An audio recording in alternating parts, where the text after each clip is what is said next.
وطن کے لیے ہم لڑیں گے, اس وطن کی آزادی کے لیے ہم جدوجہد کریں گے. اس کو We are one of the largest community, minority community in this country. اگر ہم تھوڑا سا اپنا استحصال, غلامی, زیادتی, غربت, بیماری, جہالت, معاشی اور معاشرتی ناہمواریوں کا خاتمہ بھی ہے کرتے ہیں, بلکہ دنیا بھر کے اندر اٹھنے والے مظلوموں, محکوموں اور محنت کشوں کی آواز ہماری آواز ہے. یہی مقبول احمد بٹ کا میں سمجھنا یہ بھی غلط ہے, کیونکہ وہ قرارداداں نے مطابق اگر انہیں سو پرسو تو سانا رائٹ اس نے کو نہیں ہو, انڈیا اور پاکستان نے رائٹ وہ اختیار کر کے تو باقی سارے ممبروں کا شکریہ. برانچ کے آرگنائزر بھی ہیں, طاقت کے لیے خود بھی ذرا ہوں. یقیناً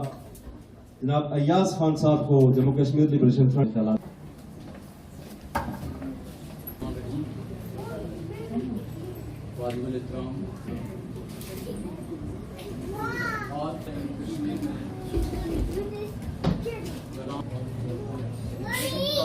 کشمیر کے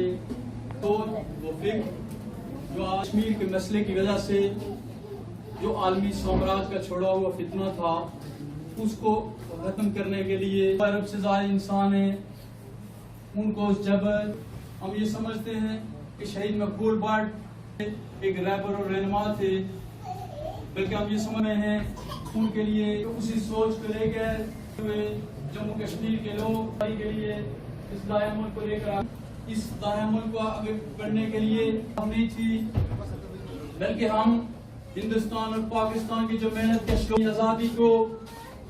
سپورٹ نہیں کرتے. ہم اپنی مقبول بٹ نے کبھی سولوکاری کو قبول نہیں کیا. اگر آپ مقبول سچی بات کر رہے ہیں, ایمانداری سے بات کر رہے ہیں کہ مقبول بٹ کشمیر کی مکمل آزادی